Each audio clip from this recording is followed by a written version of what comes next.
Thank you for joining our October webinar this month with North Central Climate Collaborative, or NC3 as we call ourselves. I'm Laura Edwards, the South Dakota State climatologist with SDSU Extension, and I'm happy to be our host and one of the moderators for today's session. Also behind the scenes, we have Allie Parrish at University of Wisconsin, who also will help with technology and help with Q&A as well. Generally, we'll hold the Q&A questions till the end of the presentation just to avoid confusion and make it easier for our presenter today on the Zoom call. This is being recorded, as you probably have gotten the notice on, so just so you know that as well. So we're happy to welcome Monica Jean, one of our own NC3 leadership team members today, from Michigan State University Extension. And she's going to be talking about a neat tool and project that they've been working on in partnership with the Climate Hub in the Midwest region and beyond. So Monica, I'll let you go forward. Thank you for being on the call today. Thanks for having me. Hello, everyone. My name is Monica Jean, and like she said, I work for Michigan State University Extension. I am formerly went to school as for cropping system agronomy. I got my master's at MSU and continued obviously working here, like to hear. But in my position, I cover a pretty large portion of like the central lower part of Michigan. A lot of growers that I work with have corn, soybeans, and wheat, but we also have dry beans and pickles, sugar beets, potatoes, you name it. So we are diverse, but we also do have that core corn and soybean crop being grown that I'm sure many of you are familiar with. So what I wanted to kind of take time to talk about today is at the very beginning of my position, I actually was in the Upper Peninsula of Michigan, where things are very remote and change could be felt in a more, I would say, pronounced way with those farms. Although it's a region of our state that you would maybe consider isolated, they were actually saying to me, I can't believe how much my maturity groups are changing, or that I can get out into the field so much sooner, and or can actually consider maybe putting a cover crop in after my primary crop. And these were significant enough changes that got me looking into the changes of the climate for the Upper Peninsula, and what I would say ignited my passion to start working on this. So that's where it came from. I would say it was a very much a farmer-driven decision that I made to start to learn and work in this area. And I think what you're going to find is that you also work in this area, even if you're not trying to. If you're doing integrated pest management work, if you're kind of doing these practices with your farmers on trial adjusting management, then you are working on adaptation, because that is what helps us adapt to our changing climate. So we're going to go through, though, like what I use, what resources exist out for all of you to use, and then I'm hoping that you can see also what can be used to help the farms you may work with, and see a place where you may see like a future, possibly maybe working with NC3 more. We'll see. So that's the layout for my presentation today. I'm going to kind of start from the top and work my way down. So I'm going to talk about regional scale, set that tone, and then work to a more localized scale, so just so you understand how I'm kind of approaching the flow of this. So I don't know if you guys have kids. I have a toddler. She's almost 4, actually, this Wednesday. And there are times at night where I am just laying in bed waiting for her to fall asleep. And I often think about this graphic, actually, because it really is simple, but I just feel so true, and a really nice summary of both how to think about mitigation versus adaptation. But within that adaptation, like, what are those, within the farm operation, changing to varieties, changing to species? What does that farming system look like? And then to see how that effect comes through into your soil and how much your soil plays a role with climate change. I just love thinking like, where do I fit on this? Do I fit over here? Do I fit over there? Can I do another research project in here and there?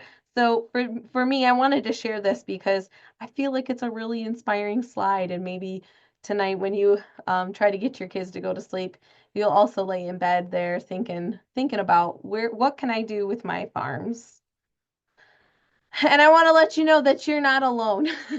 So there is a team of us. Of course, you're aware of NC3. We work a lot with Climate Hub, like Dennis. I'm not sure if he's on, but Dennis there at the Climate Hub works a lot with us.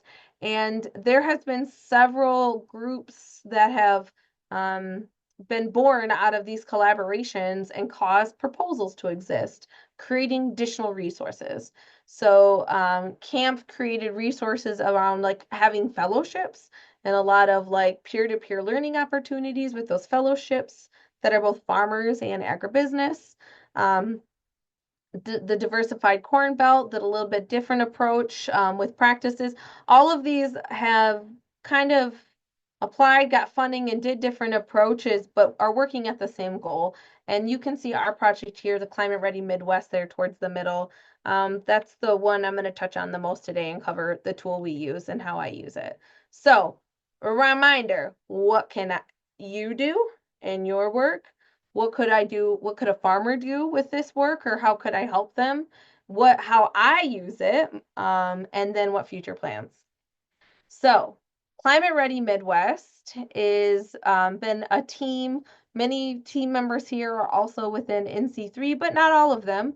And it's been a wonderful grant proposal that has looked at, there's many facets of it. If you have more questions about different sections of the grant, I know Erin Wilson is on, but we've approached looking at climate change and how to ready the Midwest through more than just our normal lens. So we did engage for youth. We did engage with like community and what community looks like, and including our other universities in our area, including working with some of our tribal nations. And so I just wanted to point out that I'm going to cover the ag portion of it because that's the portion I'm well versed, but know that the grant is much more than that too. It was a very thoughtful grant that Erin Wilson brought a lot of collaborators in on. And it is, you can see the funding here that we got. So the tool I want to go through is the Climate Ready Farm Assessment. The whole goal of this tool is for farmers to take a quick assessment that both identifies their vulnerability or high risk areas on the farm, but also gives them ideas of what to do to address those risks. And a layer on top of that is they are asked, do you even care about this risk? And they go ahead and they do signify that in order to like prioritize the changes that would address where their priorities land. In addition to that, we also brought in storytelling. And so we do have a interactive map that is telling stories of farmers. I think there's actually more dots than this now, but farmers across the North Central region talking about both specialty crop, row crop, and livestock systems that made adjustments. And so for the climate ready assessment, what we're looking at is fruit, field crops, dairy, and swine. Dairy and swine are our newest tracks. They're in addition with this grant funding. The fruit and field crop tracks have been there a while and have been getting utilized. But we did just send out and got some we got some reviews back for the dairy and swine for professionals throughout the North Central region. So this grant is still in place and we're still working on it. It will be wrapped up by the end of the year, but I think we'd like to say that we are going to continue to work on the grant as funding comes through. So those are the 4 tracks that are currently existing. And what you do is you go in, these are the main categories that you are assessing your farm or maybe I've used it before. Like I've been out to a farm and I want to remind myself of some risk areas, right? So you can take it yourself as like a practitioner trying to think through the lens of like what you saw on that farm and where you think you could help them. You can also send this and recommend it to the farmer to take themselves. You can go through those results with them, help customize the end recommendations that we give to them by adjusting it for their farm. So the categories are tracking weather, both short-term, long-term, looking at the soil type, moisture management, nutrients, pest pressure or integrated pest management, financial risk, farm safety, and stress. These are the main categories for the field crop. They are a little bit different on the animal science one, but you will see that there is overlapping with all of the assessments. They just get a little bit more customized depending on the system. The questions look a lot like they look like this, right? So at the top, you can click that you do prioritize this section. It means a lot to you after the short description of what the section will cover, and then the questions begin. The logarithm that's behind this data has been rooted in doing literature review. So originally when this tool was made, it was made for a more Michigan-based system. And as it's grown, so has the grading and the options that are available on the tool. And so at this point, I would say that we have quite thoroughly looked at the literature review for the North Central region and if it was applicable further out than that, even internationally, on both adaptation and mostly adaptation practices that are feasible and actually can return an investment for the farm, right? It's worth their time and energy. You're seeing change. It is working towards a positive impact.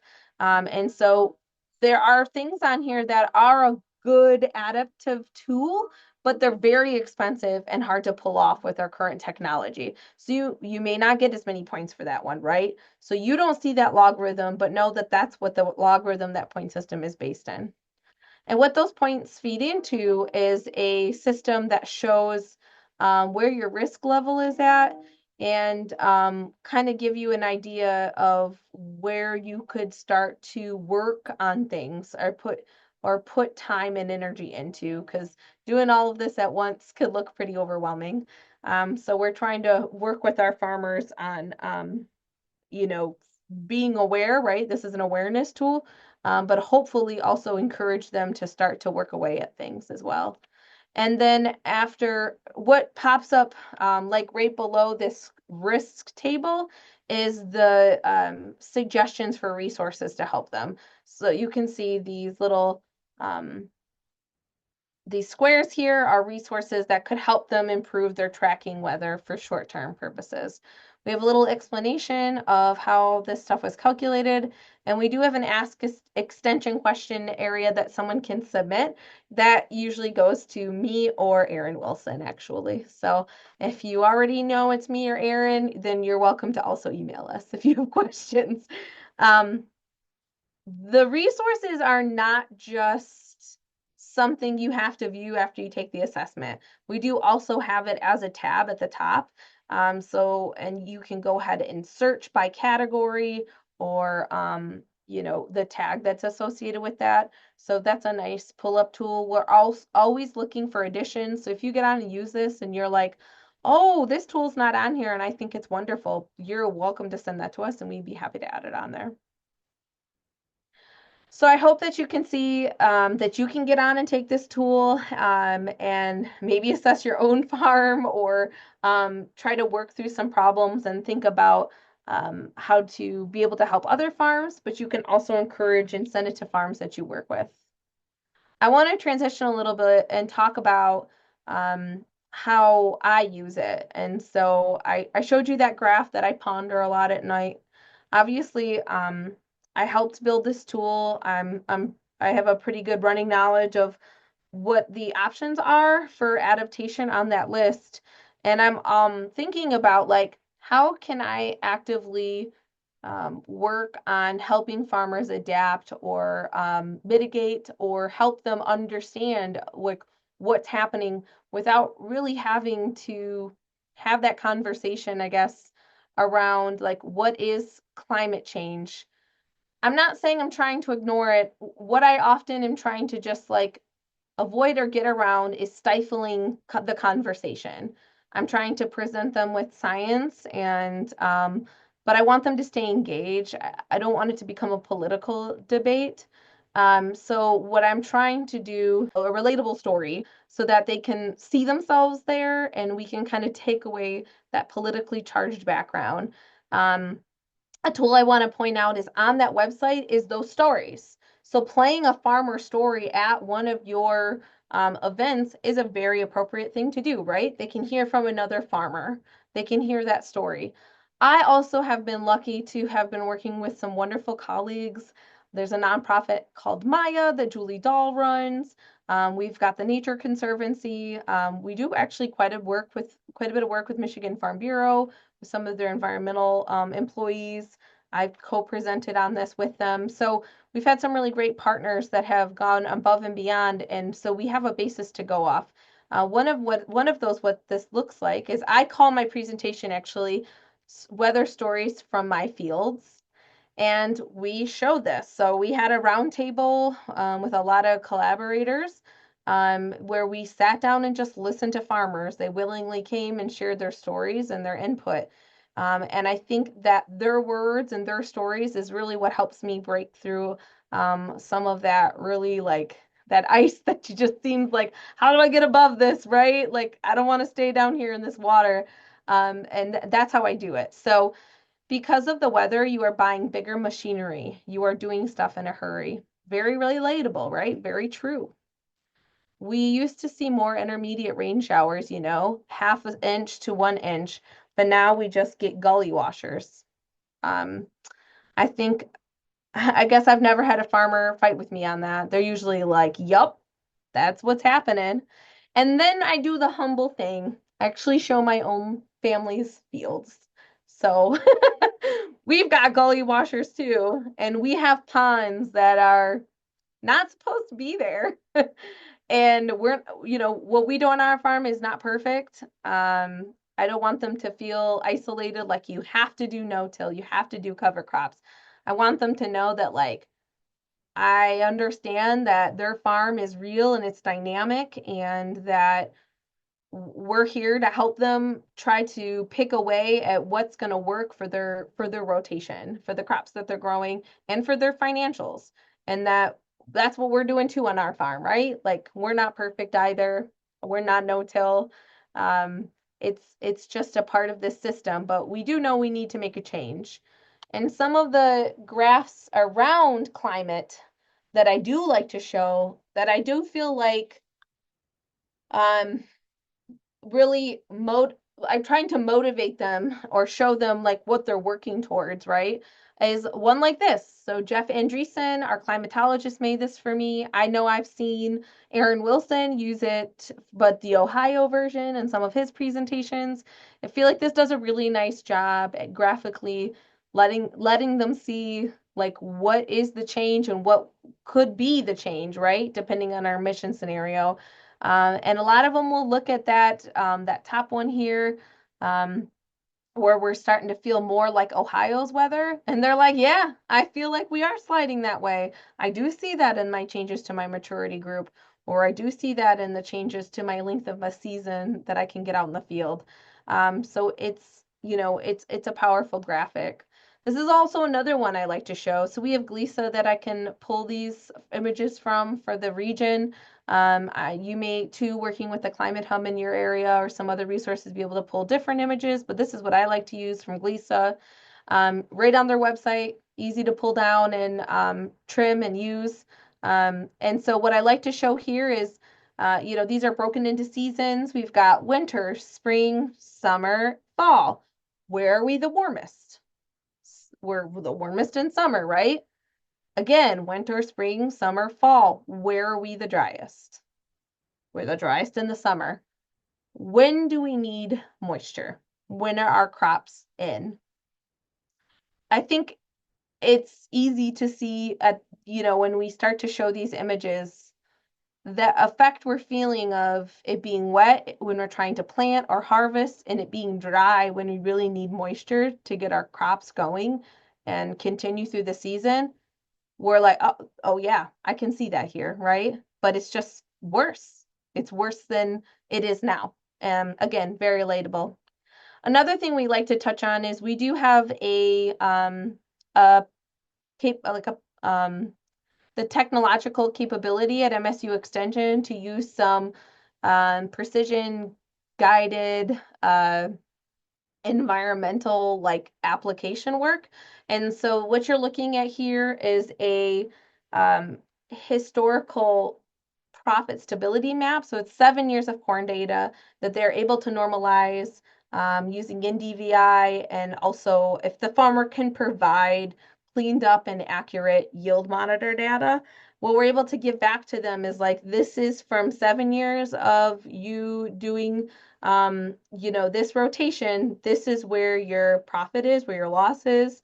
This is what your yields look like. And this is also a great way to visualize, look at those red regions. Let's talk about like what's by those regions, like what's going on in those red areas. And either discuss like in some of them that are medium, for like medium loss or low loss, is there something that can be done there to build up your soil? Or in those really high loss that have been high loss now for 7 years, can we convert those into some type of conservation practice? And I like to also bring up, like, when you look at our area, it's not doom and gloom, right? Look at how much we've lost. But you know what that means? It's potential for recovering it. There's just potential here. I really try to be as positive as possible when I'm talking about this stuff, because I think it can get really negative really quick. And so seeing the opportunity and that is possible. And also, if this is what you want to do, you want to do carbon, there's even some markets you could consider, right? So just like doing that, sharpening our pencil, looking at these things, I think it's important to stay positive and change focused with our farmers. I also love to show this like futuristic map too about technology readiness, and that where we're at now, but what could be offered in the next 5 to 10 years versus the next 15 to 30, about new technology coming out that could be really important on the farm and help us continue to adapt and mitigate to climate change. And so I hope you see here a little bit about like what I pull in, the other signs I pull in to help explain to like the farmers what's going on and where we are at, where the farming community is at, and what we can do on our own fields. And then as much as possible, I don't have a research project in every county or in every crowd in their area that they live that I can talk about. But as much as possible, I try to have one major project I can relate back to, like, that I cover. I love doing on-farm research. I love it so much I get myself in trouble. My colleagues can attest to that. I tend to overdo maybe, but I just love it. And I think that you may already be doing that work now, and you've just got to put that lens, that climate adaptation lens over it. And so a solutions-based and trying to make it as localized as possible approach, I just think is a win when it comes to working with farmers. So the assessment can help them identify risks to consider addressing, but applying the localized climate data in context with the research project in that county is just such a great way to really put that into practice. Research projects I work on is often, integrated pest management, a nutrient. I'm showing right there in the picture is a product called Crystal Green, which is a phosphorus fertilizer that it's supposed to not dissolve unless it has a reaction. So, right, a potential for less phosphorus loss in our environment. So, just as an example of a research project I did last year. But and also going back to the videos that are on our tool, playing those videos is a great way to let a farmer kind of share their story and what they're doing on their farm to inspire your farms as well. So a little bit of example for integrated pest management, we do a trapping system. It is regional and it goes into the Maritime Trapping Network. So I think anyone within our, Great Lakes region can put also into that. A great way of inputting that data and tracking it over time. I have research plots out. We use social media to do blasts about, pest management, like what's going on, where our traps are at, so they understand spraying, not spraying, what kind of outbreaks we're having. A lot of it's tied to weather, right? Flights coming in, whether I'm going to have a slug issue or not in the spring because of moisture, stuff like that. My colleague Jenna Failer and I also put on a scouting school where we're trying to teach agribusiness, our next generation, good uses of integrated pest management. Cover crops. We do a lot of work on cover crops. We have a cover crops team this year. We're doing a lot of applied research on drone seeding, at what rates, what species, but you can see that there's a lot of potential here. And I also work with the Midwest Cover Crop Council. I really appreciate using their tool. It's very applied. Does a nice job at showing you your possibilities of cover crops within a given like planting time. So just a great decision-making tool that could go well with our Midwest cover, or with our tool as well. Another thing is soil management. So some of these topics that are a little bit more, what's the right word, complicated, I like to try to put on a podcast, actually. I like to try to invite experts in and walk through, get in the weeds with them and kind of try to figure out like what that means for our farmers and how do we address that. And so I really like to do it that way. I'm not saying you can't do a research project on a soil management, but I've just really found capturing the stories of these research projects and these farmers who are managing their soil in a different way and having a good result. I like capturing it on there. And then cropping system work. So we do some nutrient management, variety testing.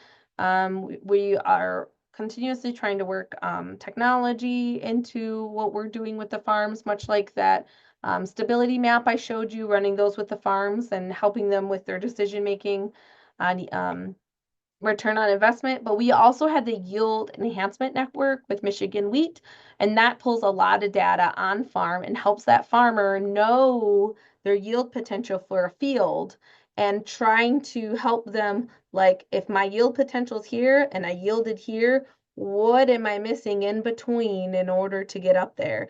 And weather, climate, all of this stuff plays a role in it. And I think it's a really great data-driven system for our farmers to be working with.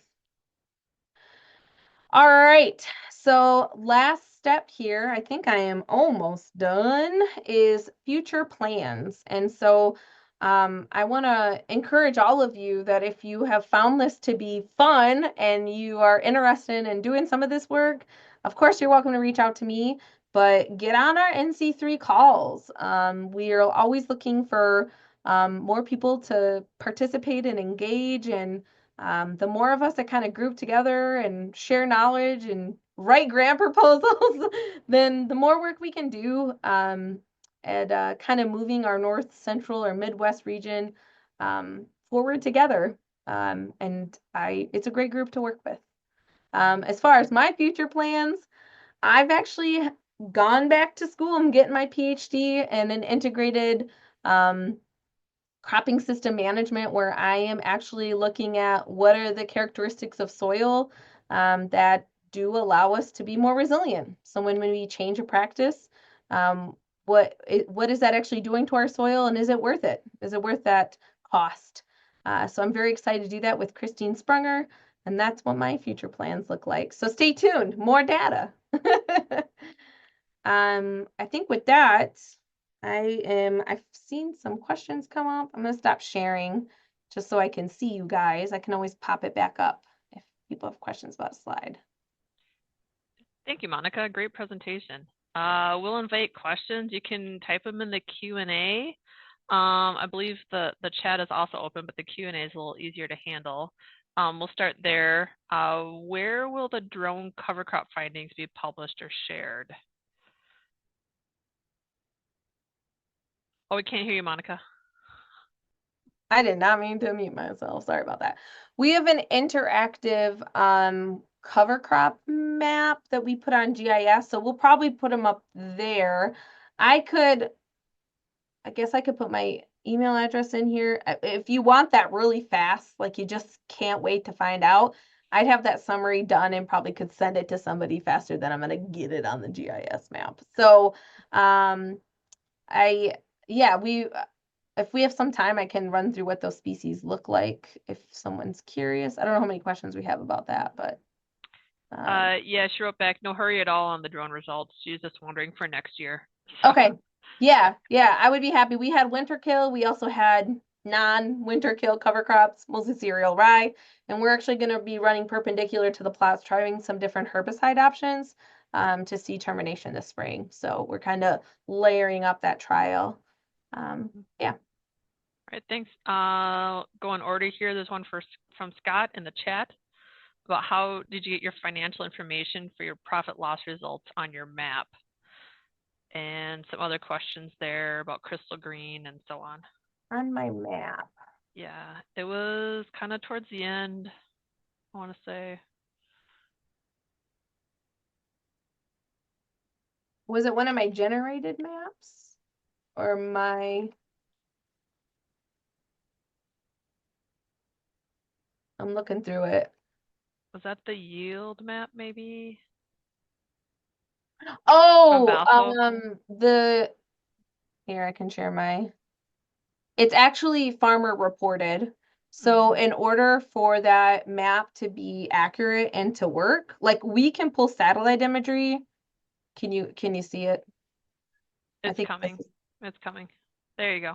Okay, so we can put satellite imagery and create a yield stability map for the farmer without like much work. It's better if they send us yield monitor data, but to actually make a profit stability map, that does require them to have known on that field, like what they sold, that corn or soybean or wheat, like whatever's in that rotation that got normalized, and to understand where the market was at the time as well. So that's been actually the main problem with this is a really cool project. I think it's amazing, but the weight of the bookkeeping and the good records and good yield data that goes into making a map that I would use and feel good about it, it's a lift. And so we're actually having to start back at square one and train our farmers to do that so that they can get these maps. Some of them come ready loaded, and I think they're great at bookkeeping and doing that work. I'm very impressed. But others have all the desire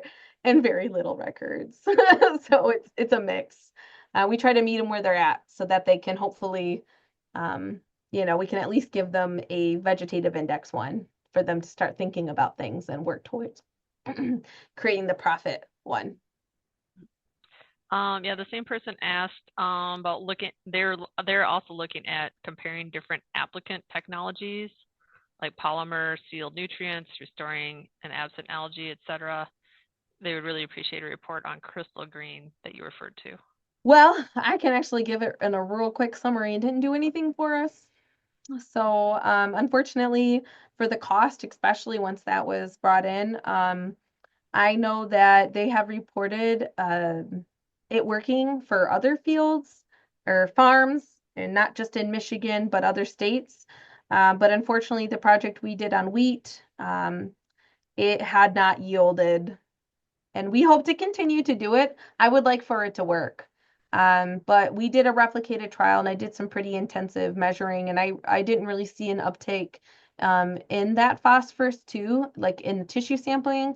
So I would say that I really did want it to work. The idea of not dissolving phosphorus and it staying in its place is like a magical, like that'd be great.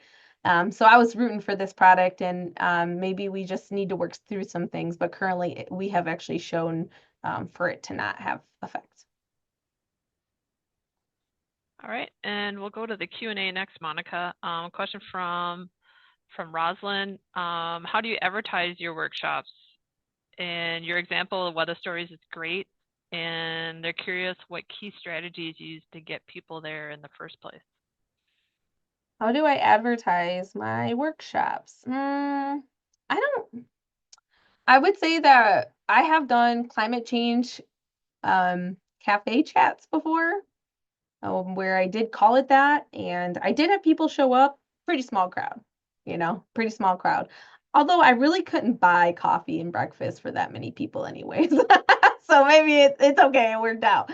But what I have as I've matured, this is my 8th year of being in this position, is I like to sneak it into everything I do, honestly. Like, um, if I pop up and like talk about integrated pest management and why we should care so much about tar spot or some other disease, right? I'd like to remind them that things are changing and integrated pest management's really important part of it. I really like to try to sprinkle it into everything I do because it really does impact pretty much everything I do. It may look like may be framed a little bit differently, or it might be not using all those images in just one to just kind of bring it up.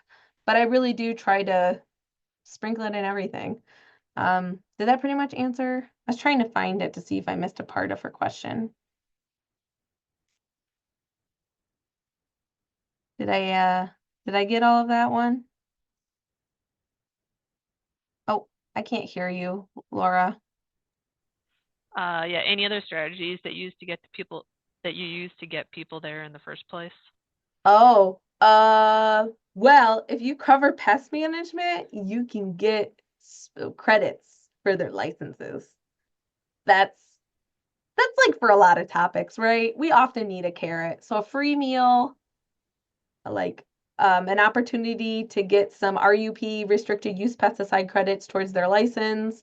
But also, I do think if you're like new in your position, it does take time to build trust.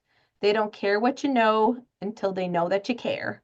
So if you've not been there very long, or maybe your job's been more office based, like get out, get on farms, make sure that you're out there. I do a couple events every year where we do no education and we just offer them a meal during harvest time. So I'm just there and I'm a part of their community and I'm showing them that I care. And so I do know I have farmers show up to my events that I don't even know if they looked at the flyer. They do. They just like appreciate you, so they show up because they want to show they support you. So I think that's really important, a part of the job and kind of getting traction and um, hopefully making an impact. A lot of times too, it's when I get invited out to a farm that I'm able to make the most amount of change. So we only can cover so much and make it so personal and when you're giving a presentation to like 50 people, right? But like if I can get out on that farm and I can work through things with them, I just usually that's where I can make the most amount of impact or yeah. Great, great. A quick question about someone who wants to consider joining NC3. And I'll just say that we alternate those NC3 like all team calls with the webinars. So it'll be the next month on the 4th Monday at the same time at 1 o'clock. So Ryan, if you want to put your email in the Q&A, we can capture that and send you an invite. Jeanette Yeah. asked about Farm Bureau. Yeah. Yeah. I think up to my knowledge, I have a great relationship with a lot of our major nonprofits or other ag-related businesses in the area. And I have actually co-presented. So the Farm Bureau person has given like an update on policy. I don't love talking about politics. I'll let her kind of cover that. And then I present on like research or, a lot of what I showed you today, right? So some climate trends, some weather like implications that they can relate to, and then some of that localized, regionalized data that I can give. Yeah, so I try. That's how we usually pair up. Her name's Tess Van Gorder. I think she actually may have gotten on today. She was going to, and I told her why you've heard my spiel, but she's wonderful to work with, and I hope there's a Tess Van Gorder in every state because I really appreciated that relationship with Farm Bureau. Excellent. And Paul has a question here. Do you have a list of publications from journals that you can Yeah. share to highlight? I hate writing things up. I'm so applied. Paula, I would say my best bet is I can paste in my profile on MSU Extension's website because that's got, my tagged, like the articles I've written, any kind of publications. But checking out our podcast too, it would be linked to that, would be a great place to look as well. All right. Let me go look for that website. I wasn't prepared. I gave Allie other websites, but not that one. And just to follow up on your crystal green comment, you had a response in the chat there from Scott about your work aligning with some of his work. Oh, all right. So Yeah, I always say that climate, soil health, water, cover crops, like we overlap a lot, right? Which is great because kind of all working towards a common goal here. So I am in a region of the state of Michigan with an impaired watershed. The Saginaw Bay watershed is not as bad as the Western Lake Erie Basin, but we're working on it. And so a lot of the work I do, there's a motivation there to look at efficient fertilizers and try to figure out like I can save the money, right? If I can decrease their fertilizer inputs, but also it's good for our environment too. So a lot of those twofers, um, as much uh, one of my favorite farms that I highly respect one time took out his wallet and smacked it on the table and said, "If it doesn't end up here, Monica, I'm not going to do it." And so as much as possible, I'm going for that. I'm not saying they don't care. They don't care about the environment, but if they don't make money, they're not going to stay in business. And so we really got to make sure we're doing due diligence on doing as much financial work with the work that we're doing as possible. yeah, it's a great point. Great point. We don't have any more questions at the moment, so keep thinking, and if you have anything, throw it in the Q&A box. Monica just put on her profile in the chat if you want to link to that. Also put in a plug for the NC3 website. So I put the link in the chat there, northcentralclimate.org. This webinar is being recorded and will be posted there with all of our other webinars that we've been doing for many years. So it'll add to the archive. And we also have a newsletter also that you can sign up for. That's also on that website on the bottom of the page, I believe, where you can sign up to get on our email list if you want to learn more about NC3.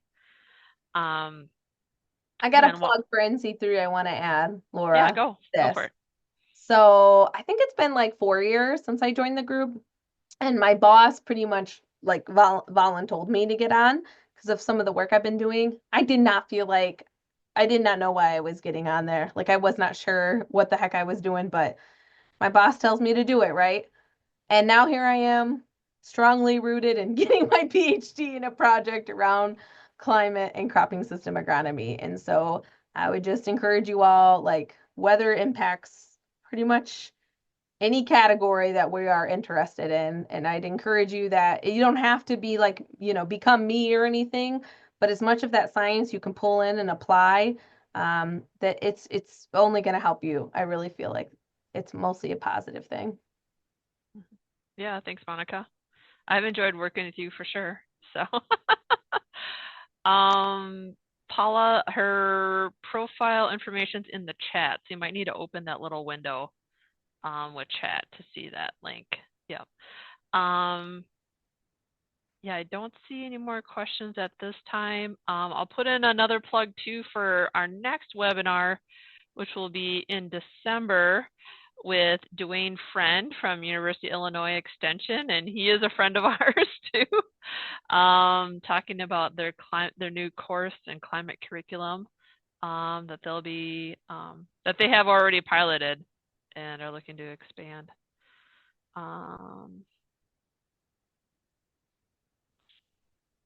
Oh, Allie put Monica's link in the chat. Yeah, so now everybody can see it. So, any more questions for Monica?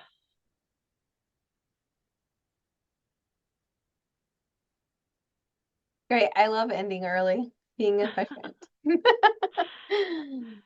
Well, yep. Allie, do we have a quick little poll for the attendees today?